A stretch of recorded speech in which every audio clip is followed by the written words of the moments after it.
Yo, what's going on, you guys? Hope everyone's having a good evening. So today's video, I want to go ahead and help you guys understand what exactly is a earnings call.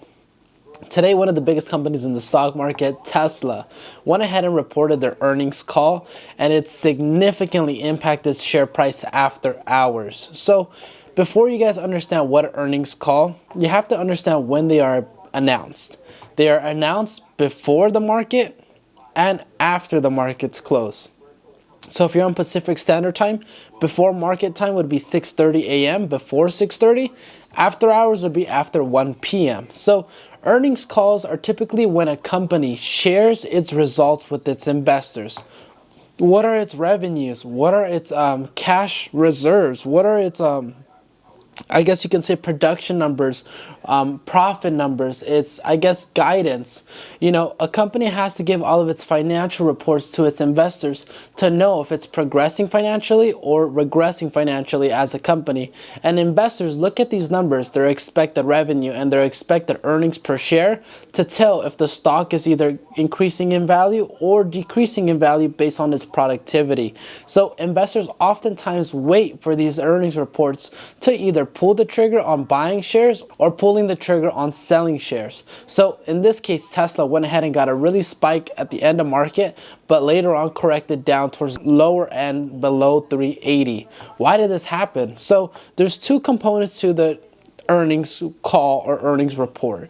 Earnings report is when we get all the financials. The earnings call is when we hear what are the plans, what is going on inside the company from the C-suite individuals themselves. Hey, I am the CFO of Tesla. I believe that next quarter we will be expecting extended revenue by 12-13%. We're expecting to do this and this and this to achieve that.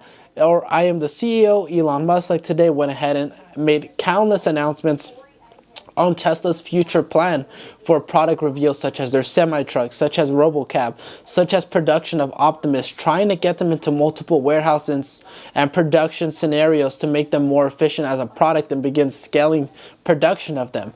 You also seen us doubling down on, EV vehicles on battery packs going into Q2 2026, and also the construction of that big, I believe it's like mega factory out in Texas. So this is huge.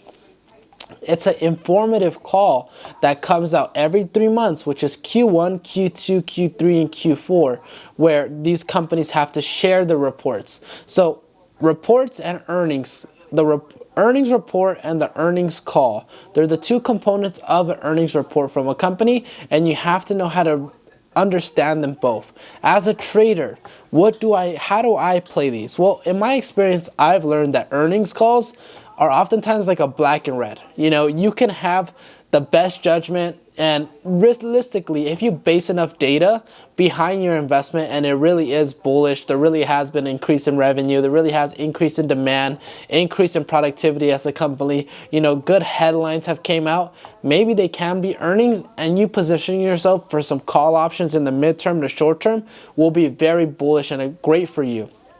But now, if let's say this company doesn't have that much headlines and it falls short, if you do enter calls before that market, that pull down like we did today at 380 will significantly impact your value, especially if those contracts have a short expiration. So from my experience, I've seen that there's times where the bias can be right, but also your bias can be wrong. So understanding that earnings is a very high risk, high reward form of investing, you don't want to always play them. Sometimes playing them after the move is just as profitable. You're not predicting, you're not guessing, you're reacting. So after an earnings report is when I step in.